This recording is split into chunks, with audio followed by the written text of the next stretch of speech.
ठीक आहे. चौथा धडा जो आहे तो भुकेलेल्यांना भाकर या संदर्भात आहे आणि खरोखरच माणसांच्या वाढीकरिता आणि फिट राहण्यासाठी आरोग्याकरिता प्रत्येकाला अन्नाची गरज असते नाही. आणि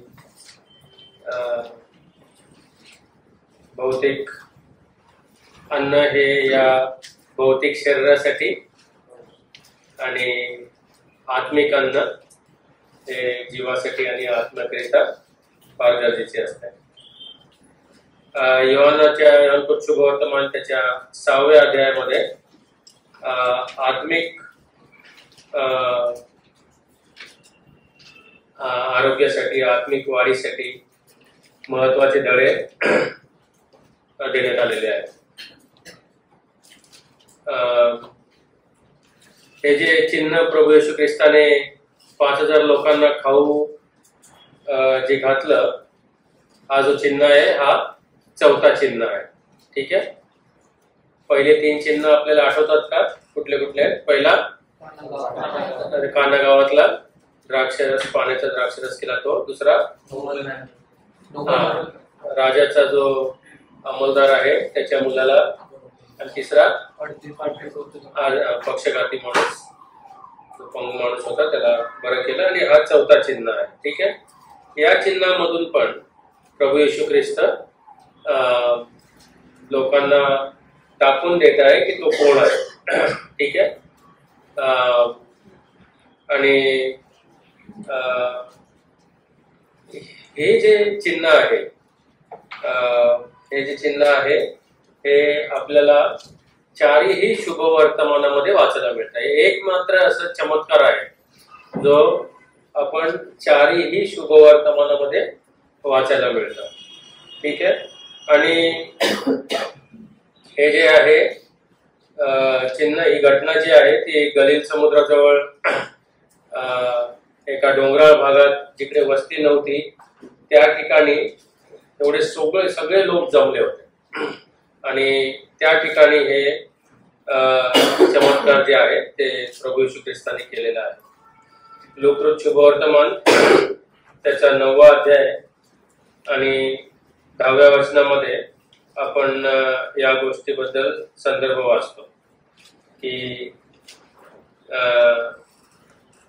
कुठे ही घटना घडलेली आहे आणि कशी होते ते एरिया. प्लीज. लूक 9वा अध्याय 10वं वचन.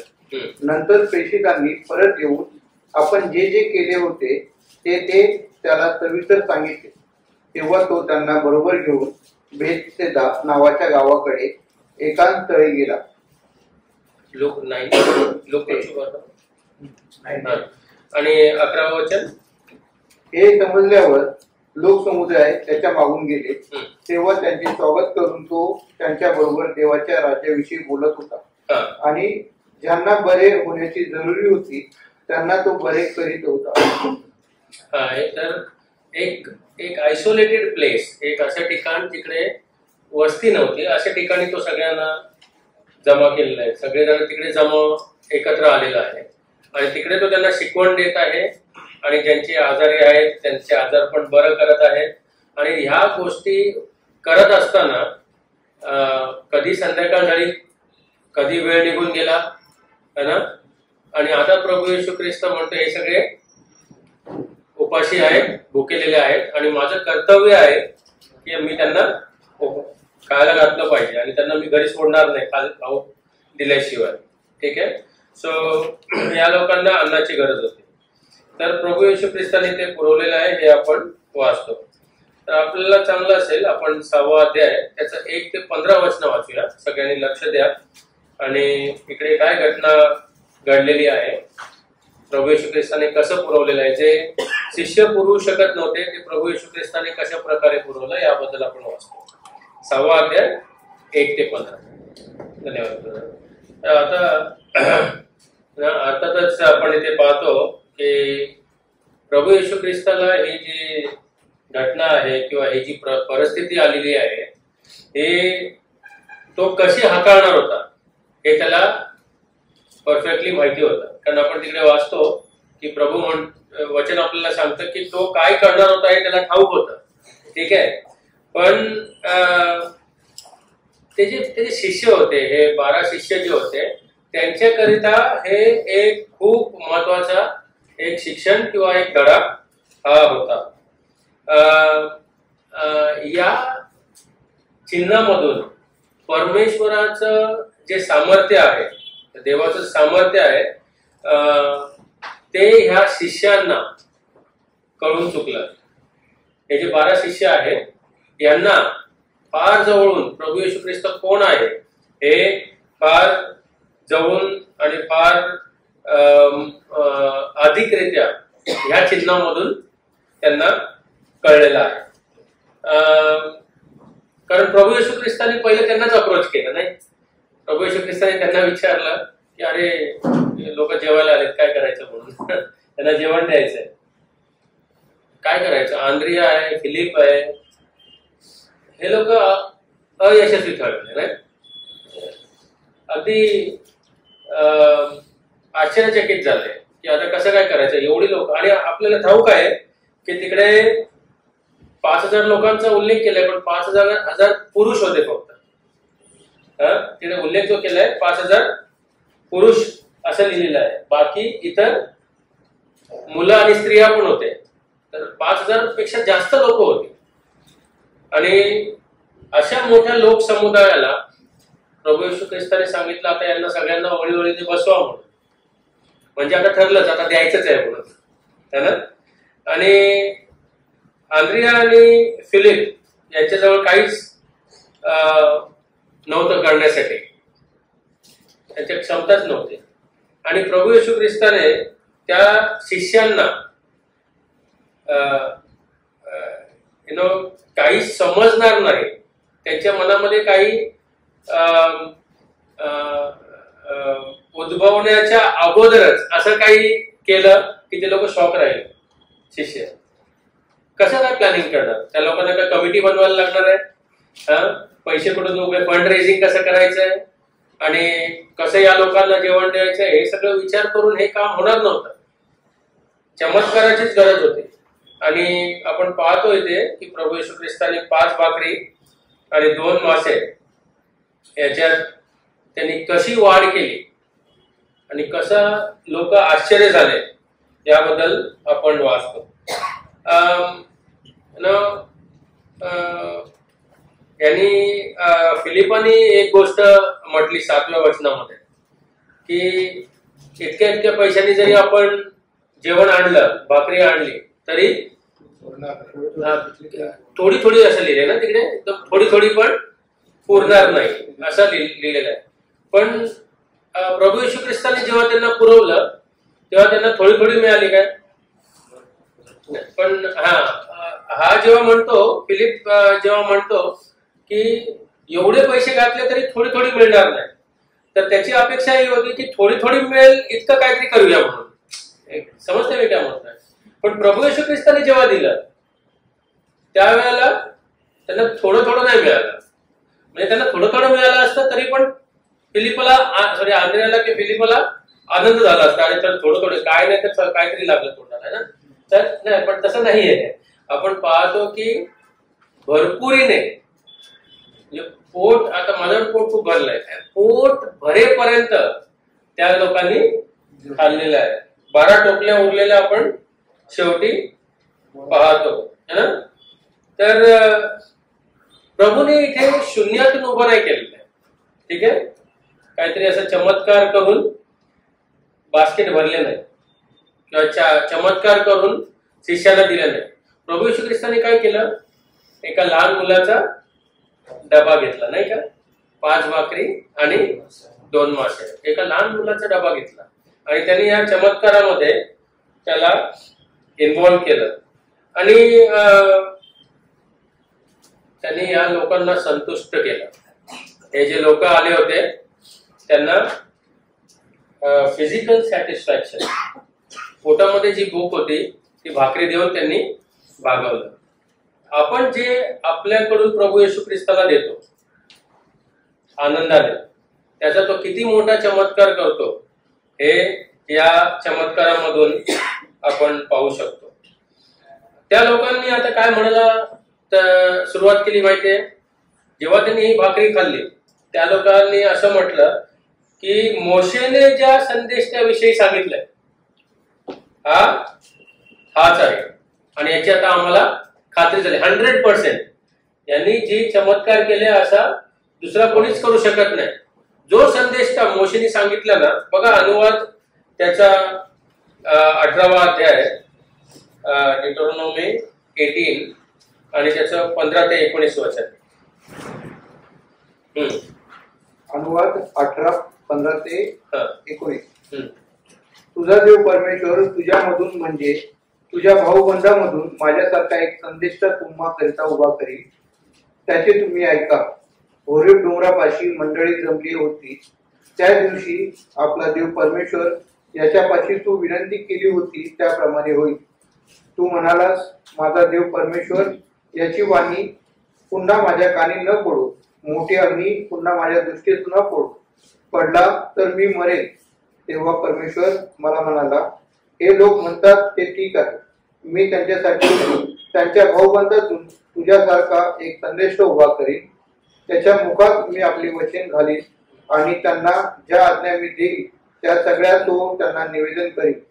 तो माझ्या नावाने बोलेल. ती वचने जो कोणी ऐकावयाचा नाही त्याला मी जाब विचारेन. तर हे वचन त्या लोकांना माहिती होते, यहुद्यांना माहिती होतं. आणि जसं प्रभू येशू ख्रिस्त त्यांना शिकवत होता, जसं प्रभू येशू ख्रिस्त त्यांच्यामध्ये चमत्कार करत होता आणि खास करून हा चमत्कार झाल्यानंतर तर त्यांना एकदम खात्री पटली की हाच तो संदेश आहे. म्हणून त्यांनी काय केलं, त्यांनी बळजबरीने त्याला पकडलं आणि आता म्हटले की आता तूच, यू आर द बॉस. आता तुला आम्ही काय म्हणणार, तुला आम्ही राजा बनवणार. कारण ह्या रोमन लोकांपासून सुटका देण्यासाठी तूच एक मात्र आहेस. आता दुसरा आम्हाला कोणी दिसत नाहीये, तर तुला आम्ही राजा बनवणार. हे त्यांनी का केलं माहितीये, कारण त्यांची शारीरिक भूक जी आहे, शारीरिक भूक त्यांची भागली. त्यांना अंतःकरणातून खरोखर विश्वासाने 5000 लोकांनी, 5000 लोक प्लस लोकांनी अंतःकरणातून त्याला कोणीच मला वाटत नाही स्वीकार केला असेल. कारण आपण पाहतो एवढं सगळं मोठा चमत्कार झाल्यानंतर प्रभू येशू ख्रिस्त एकटाच डोंगरात निघून गेला असं लिहितं. एकटाच का बरं डोंगरात निघून गेला? एवढ्या लोकांना खाणं घातलं, एवढा मोठा चमत्कार बघितला, एकाने पण त्याला सांगितलं नाही आज जरा घरी आणि माझ्या घरी येऊन आराम कर म्हणून? कोणीच नाही. एवढा मोठा चमत्कार केलेल्या माणसाला तुम्ही सोडून दिला.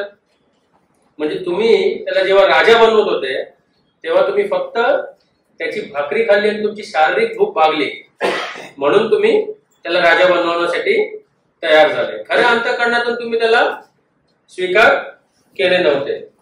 त्यानंतर आपण पाहतो की अजून एक चमत्कार झालेला आहे आणि तो चमत्कार 6वा अध्याय 16 ते 21 वचनामध्ये आहे.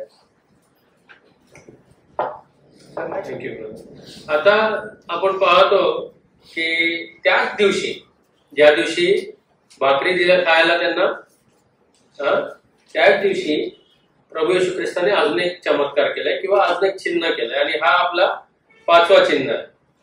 5वं चिन्ह कुठलं आहे की पाण्यावरून चालत त्यांच्यापर्यंत आला, वादळ शांत झालाय. नंतर आपण पाहतो हे शिष्य जे होते यांनी प्रभू येशू ख्रिस्ताला हे 5 भाकरी आणि 2 माशाचा एवढा मोठा चमत्कार केलेला पाहिलं आणि लोकांनी त्याला पकडून राजा बनवण्यासाठी जे जबरदस्ती केली त्याच्यामधून प्रभू येशू ख्रिस्त निसटून तो बाहेर पळून गेला तिकडून. तो तिकडे थांबला नाही. हे शिष्यांनी पाहून शिष्यांच्या मनात प्रश्न उद्भवले असतील की हा राजा का बरं बनला नाही? एवढी मोठी संधी होती, एवढे लोकांचं फॉलोईंग आहे, एवढे लोक त्याला मोठा दर्जा देण्यासाठी तयार झाले, पण हा का बरं होत नाहीये? त्यांना शंका उत्पन्न झाली असेल की खरोखरच हा जो आपण विश्वास करतो तोच आहे का? का त्याला डाऊट आहे की तो ह्या लोकांची सर्व इच्छा पुरे करू शकणार नाही, किंवा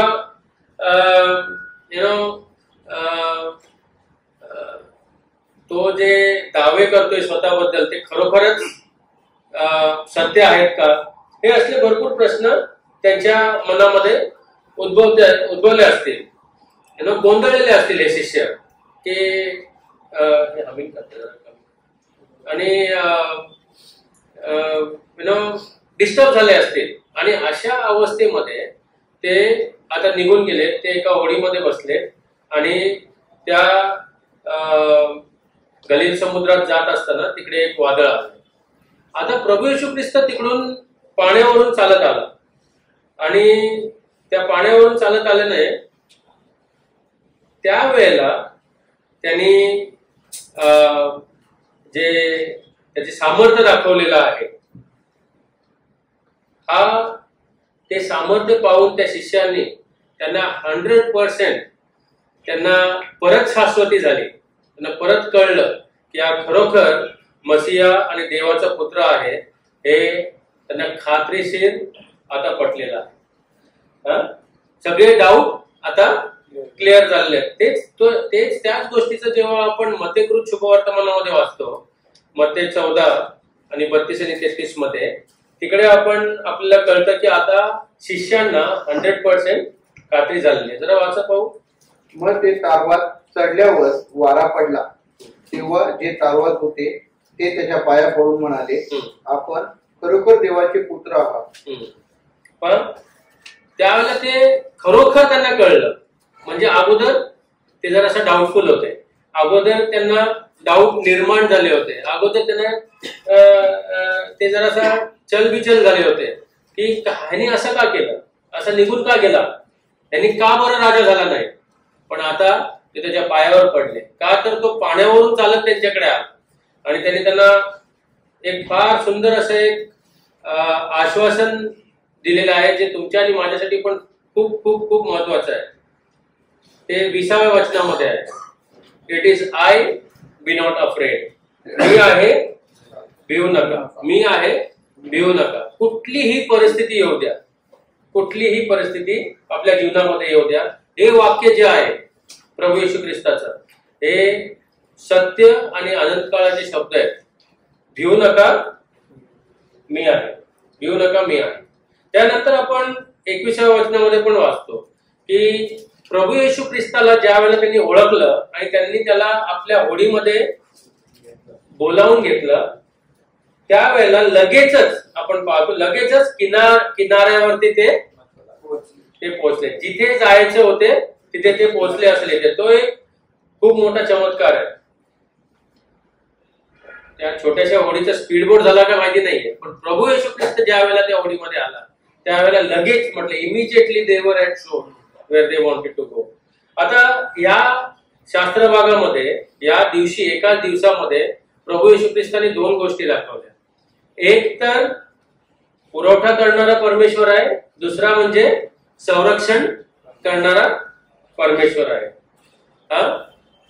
पुरवठा करणारा, a God of provision and a God of protection.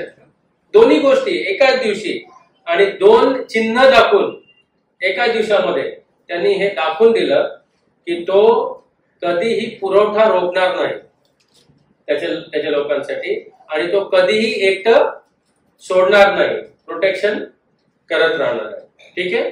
तर त्यांनी जे जुन्या करारातील इस्रायल लोकांबरोबर वारंवार केलं, त्यांना पुरवत गेला आणि त्यांना सुरक्षा देत गेला. Provided and protected, provided and protected all over. नेहमी आपण बघतो की त्यांनी जुन्या कराराच्या इस्रायली लोकांसाठी हेच काम तो करत आला. आता